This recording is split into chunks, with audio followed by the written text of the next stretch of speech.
እስማማለሁ። እኔ የምፈልገው የሚያበራታኝ እንደዚህ እየጠየቀ በጥያቄ ምንትን የሚለኝ ነው የምፈልገው። እኔ እፈልጋለሁ ጠይቀኝ። ደስ የሚለኝ እንደዚህ አይነት ነገር በየቦታው እኮ አይያዝም። ምግብ ተበልቶ ራሱ አይነካም። አንተ ታስነካኛለህ አይደለም እንደሱ አይደለም።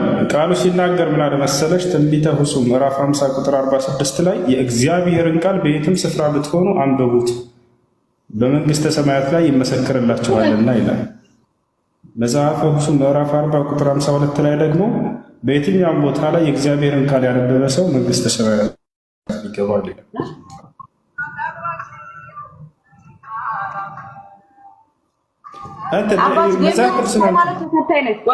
የምን ሃይማኖት ተከታይ ነህ? እኔ ህዝቡ የሚለውን ነው የምሰማው። ይቅርታ ህዝቡ የሚለኝን ነው የምሰማው። ገብቷል እንዴ? ምን ሆነህ ነው?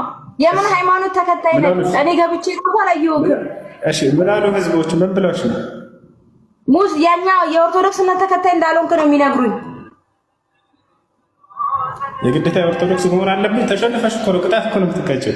ተሸንፈሻል አይደል? ነው እሱ ቅጣቱን ይቀጣለሁ ግን የምን ሃይማኖት ነው? እጅና መጽሐፉን አንብቢ፣ ቅጣት ትቀጫለሽ። ተሸንፈሻል አይደል? መጽሐፍ ቅዱስን አንብቢ። ኦረ ማን ማህሊ የሰነው ምዕራፍ 7 ከቁጥር 1 ጀምረሽ ያላ ኖ ሙስሊም ነው እያሉ ነው። ሌላ ቀጣይ እና ምን ችግር አለ?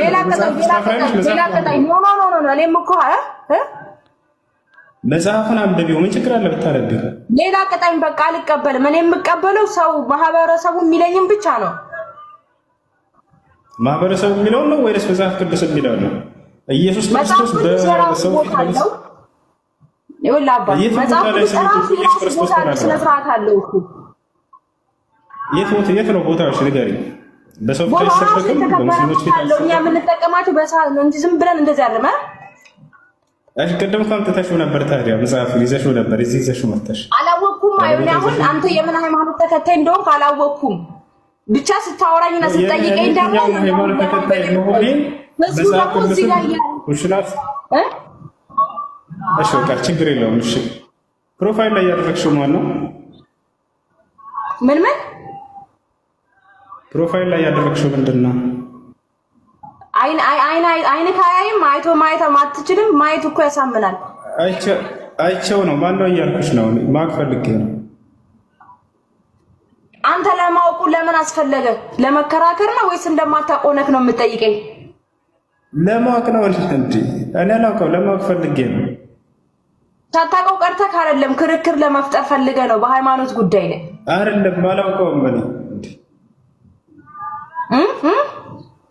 አላውቀውም ፈልጌ ነው። ማን ይባላል? አንተ የሌላ ሃይማኖት ተከታይ ከሆንክ የኔን ሃይማኖት ለማወቅ አስፈላጊ አይደለም። ለአንተ ማስረዳቱም ተገቢ አይደለም፣ አይጠበቅብኝም እኔ ለአንተ። ምክንያቱም እኔን ተገቢ ነው። ይኸውልሽ አንቺ ቆይ ኢየሱስ ሐዋርያቶች እየዞሩ አልሰበኩ ለእኔ አንተ የሌላ ሃይማኖት ተከታይ ነህ፣ እኔ የሌላ ሃይማኖት ተከታይ ነኝ። እኔ ስለ ኦርቶዶክስ ለአንተ እንዲህ ነው ብዬ ለአንተ ማብራራት አልፈልግም። ምክንያቱም አምነህበት የማትመጣበትን ነገር እኔ ለምን እጠቅማለሁ? ይቅርታሽ፣ የምን ሃይማኖት ተከታይ ነሽ? ኦርቶዶክስ። ክርስቲያን? ኦኬ። ኦርቶዶክስ እንድትሆኚ ያዘዘ ነብይ ያለ ወይ ኢየሱስ ክርስቶስ አዟል መጽሐፍ ቅዱስ ላይ? እሱን አላውቅም። አንተ እኔ ስለ ሃይማኖት አትከራከረኝም ብራዘር። የገባኸው ሌላ ነገር ከሆነ እውነት ነው፣ ግን ስለ ሃይማኖት ኢየሱስ ክርስቶስ ኦርቶዶክስ እንድትሆኚ ያዘዋል ወይ ነው ጥያቄ። የለም መጽሐፍ ቅዱስ አይመለከተኝም። እኔና እሱን ጠይቅ። እኔ እንደዚህ አይነት ነገር አትጠይቀኝ። እኔ አልወድም እንደዚህ አይነት ነገር። አባት ማንን ነው የምጠይቀው? ኢየሱስ ክርስቶስ ነው። እሱን ጠይቀው እያልሽኝ ያለው እሱን ነው። እውነትም ህዝቡ የሚለው እውነት ነው ማለት ነው። ይሳደባል፣ ተናጋሪ ነው የሚሉት እውነታቸው ነው ማለት ነው። ሰው እሺ ምንድን ነው የተሳደብኩት? ከተሳደብኩት አንድ ነው የማይመለከትና ትጠይቃ ይኸውልህ ወንድሜ፣ የማይመለከትና ትጠይቅ አይመለከትም። ስለዚህ አይመለከትም። በቃ የራስህን ይዘህ ጽደቅ። በቃ ምናምን ስለኛ መጽሐፍ ቅዱስ ማወቅ ስለ መዝሙር መስማት ለምን አስፈለገ?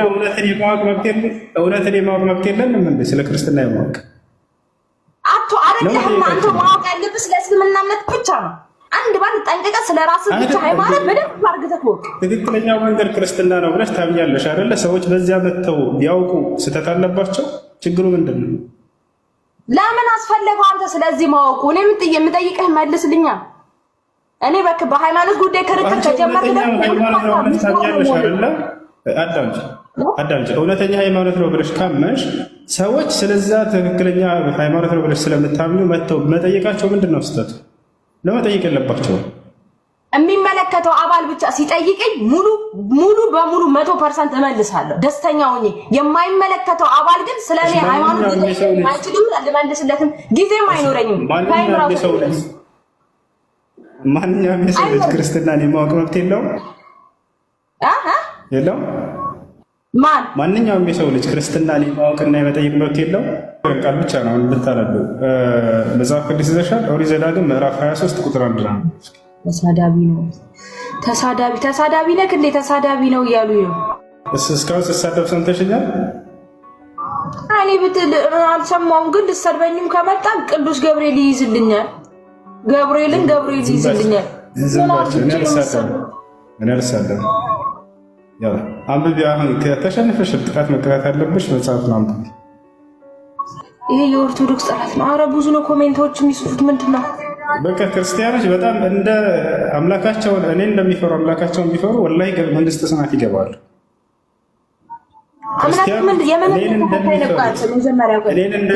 እግዚአብሔር ቢፈሩ መንግስተ ሰማያትን ይገቡ ነበር። በጣም ይፈራሉ። አንድ ክርስቲያን ከኔ ጋር ሲያወራ ይሰልማል ብለው በጣም ነው የሚጨንቃቸው። አሁን ሂጂና ቅጣቱን ተቀጭ። የምችለውን ንቀጣኛ፣ ደግሞ ማልችለውን አትቃኛ። መጽሐፍ ቅዱስን ማንበብ ብቻ ሌላ ቅጣት የለውም። መጽሐፍ ቅዱስ በዚህ ሰዓት ይመካል። ኦሪት ዘዳግም ምዕራፍ 23 ቁጥር 1 ምናምን ብላቸው። ድምፅሽን ከፍ አድርግ። በዚህ ብታድርጊ በተለይ በዚህ በድምፅሽ የሚገርም ነው። መዝሙር ልዘምር የምፈልገውን መዝሙር እዘምራለሁ እኮ። አይቻልም? መጽሐፍ አለ አይደለም? ነው መጽሐፍ ነው። መጽሐፍ አለው። አንብቢና በቃ አንዲት መስመር ነው ታነቢያት፣ ብዙ አይደለችም። ሂጃብችና አንብቢ።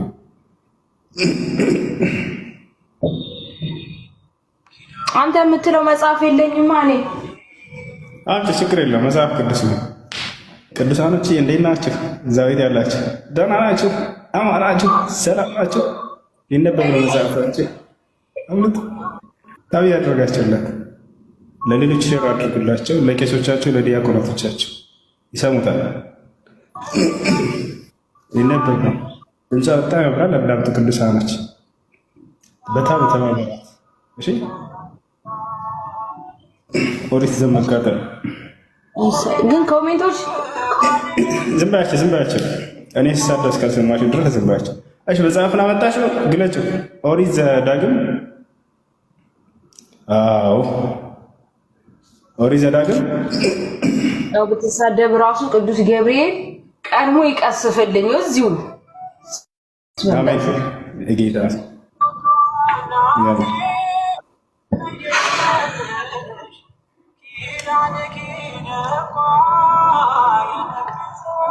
አትስሚያቸው። ቅጣትን ተቀጫ። አንብቢ መጽሐፍ ነው። እሺ ስንት ነበር ያልከኝ? እኔ ቀልቤ እነሱ ኮሜንቱን እያየሁ ተነገጥኩ። መኃልየ ዘሰሎሞን ምዕራፍ 7 ከቁጥር 1 ጀምረሽ አንብቢ። ምዕራፍ 7 ቆይ እሺ። ብሉይ ኪዳንና አዲስ ኪዳን አለው አይደል? እሱ መጽሐፍ ይሄኛው ነው ያለኝ። የትኛው ላይ ያለ አይመስለኝም። እኔ ይሄ ሙሉን አንብቤያለሁ። ሙሉ ጨርሻለሁ ብለህ ታምናለህ? ሙሉ አሁን የጠራህልኝ ግን እዚህ ላይ የለም። አንተ እዛ ትልቁ ላይ ነው መሰለኝ። ትልቁ መጽሐፍ ቅዱስ ላይ እንትን ላይ ማለት ብሉይ ኪዳን እና አዲስ ኪዳን ታውቃቸዋለሽ አይደል? ኦኬ የለም እሱ ጋር እዚህ ላይ እንደ ማርያም ላይ ሙሉ ይሄንን አንብቤያለሁ። ሁሌም ነው የማነበው። ስለዚህ የት እንዳለ አታውቅም ብሎ ኦሪት ዘዳግም ምናምን እንደዚህ መልካም ዘርን ታፈሩም ዘንድ እያለ ይናገራል። ወለዚነ የቁሉነ ረበና ሀብ ለና ሚን አዝዋጅና ወዙርያቲና ቁረተ አዕዩን ወጀዐልና ሊልሙተቂነ ኢማማ። ሀብ ለና ሚን አዝዋጅና ወዙርያቲና ይላል። ጌታችን አላህ ሆይ መልካም ባሪያዎቼ ማለት እያለ አላህ ባህሪያቸውን እየገለጸ እንዲህም ብለው የሚለምኑኝ ናቸው አለ። ከሚስቶቻችን እንዲሁም ደግሞ ከልጆቻችን መልካም ዘሮችን ለግሰን እያሉ የሚማጸኑኝ ናቸዋል። ስለ ሚስት ከነሳ በኋላ አላህ በቁርአን ላይ ስለ መልካም ዘርን ስለ ማፍራት ይናገራል። ስለዚህ ሚስትን የማግባት ዓላማው ምንድን ነው? መልካም ዘርን አፍርቶ የመሄድ ነው። ነቢዩ ሰለላሁ ዐለይሂ ወሰለም ስለ ትዳር ዓላማ ሲናገሩ ተዘወጁ አልወዱድ አልወሉድ ፈኢኒ ሙካሲሩን ቢኩም ልኡመም የውመል ቂያማ አሉ። ወላድና ተወዳጅ የሆነችዋን አግባ አሉ። እኔ በርካታ መልካም ትውልዶችን አፍርታችሁ በመምጣታቸው የትንሣኤ ቀን እደሰትባቸዋለሁና እያሉ ተናገሩ።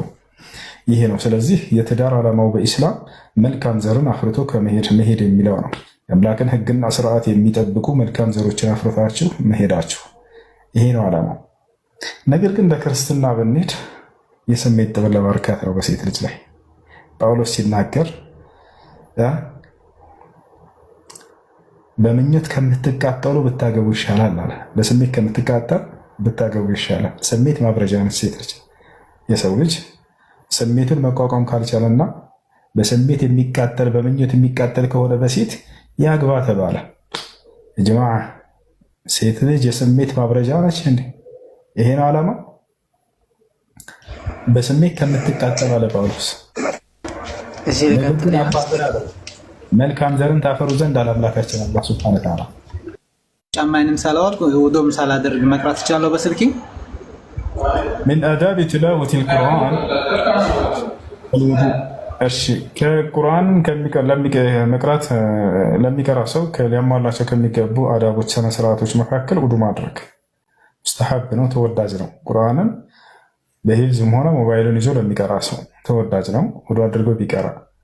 የወረቀቱን ቁርአን ሙስሐፍን በእጄ ይዤ እቀራለሁ ላለ ሰው ያለ ውዱ መንካት አይቻልም። እሱ እንዳጠቃላይ ያ ነው። ስለዚህ በሞባይል ብለህ የጠየቀው ችግር የለውም፣ ውዱ አይኖርህም። በላጭው ግን ውዱ አድርገህ ብትቀራ ነው እና ይቻላል። ይህን ይመስላል። እሺ መርሃባ። ሶስተኛው ጥያቄ ይቅርታ፣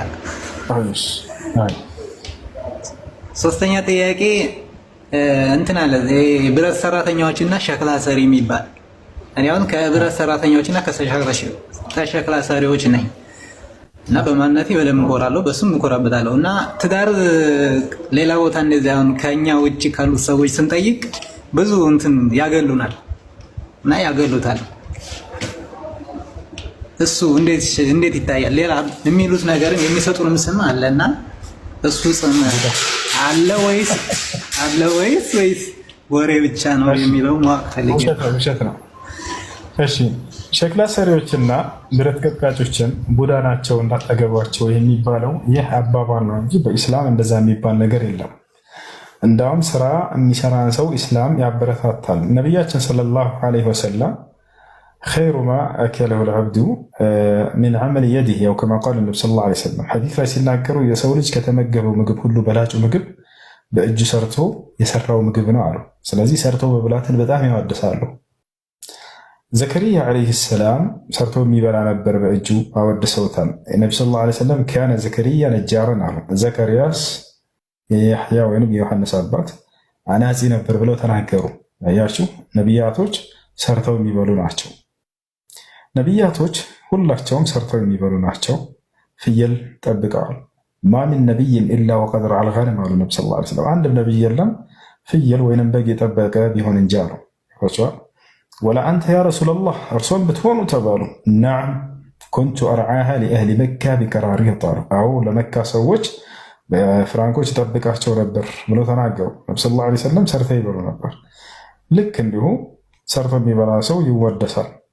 ብረት ቀጥቃጮችም ሆነ ሸክላ ሰሪዎች ጎበዞች ናቸው፣ መወደስ አለባቸው። እንዳውም ብረት የምትሰራን ሴት አግባ፣ ሸክላ የምትሰራን ሴት አግባ፣ ችግር የለውም። እንዳውም እነሱን ማግባቱ አስበው፣ ቢላ ምናምን አታስበው።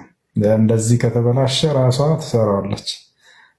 ልክ እንዲሁ ደግሞ ሸክላ ሰሪ ከሆነች ጋቻ፣ ጀበና፣ ጉልቻ፣ ሞሀቻ ምናምን እየሰራች ቤት ውስጥ አታስቸግረህም፣ ታመጣላለች። ሰበር ሲል ራሷ ትጠግናለች። ጀዛከላህ ኸይር። በደንብ ንገርልኝ። ሁለት ሚስት ተፋሶብኛል።